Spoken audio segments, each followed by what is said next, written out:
আজকে আমরা তেলাপুয়া মাছ বোনা গরম পেঁয়াজ দিয়া আর টমেটো দিয়া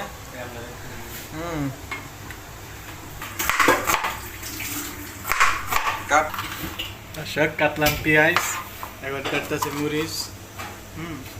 দেখতে থাকুন টমেটো কষে করে রাখছি টমেটো দিন দেখতে থাকুন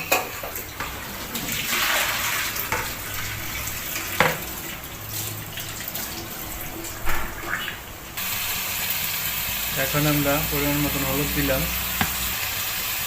এখন আমরা একটু জিরা ফাঁকে দিলাম পরিমাণ মতন একটু ধনিয়া ফাঁকে দিলাম এখন একটু নাড়াচাড়া দিতে আছি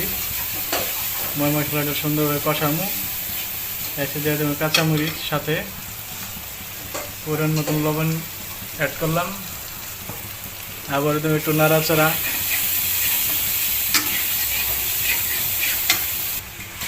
এখানে একটু পানি দিলাম আমরা পানি দিয়ে আবার একটু কষামো সুন্দরভাবে দেখতে থাকুন বন্ধুরা আমাদের সাথে একটু কাঁচামরিচ অ্যাড করলাম আমাদের আজকে মাছ ভুনাটা কেমন হইতেছে কমেন্টে জানেন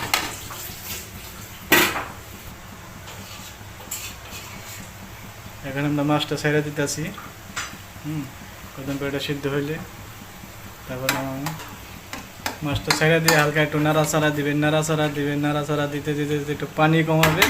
তখন মনে করেন আমার মাছ হয়ে যাইছে আমরা সাথে একটু টমেটো অ্যাড করতেছি বন্ধুরা দেখেন আমাদের ভুনা তরকারিটা কি মনে হয়েছে একটু কমেন্টে জানাই খাইতে সে স্বাদ লাগবে আপনারা এভাবে পাকায় খায় দেখেন ঠিক আছে খায় টেস্ট করে দেখেন আর আমার ভিডিওটা একটু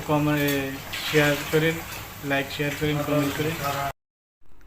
দর্শক এই আমাদের মাছ বোনা দেখেন আমার ভিডিওটা দেখে অনেক যারা না পারেন এভাবে পাকায় খাইন দেখেন সেই টেস্ট লাগবে আর আমার ভিডিওটা যে দেখবেন লাইক শেয়ার কমেন্ট করে দিবেন দয়া করে ওকে আসসালামু আলাইকুম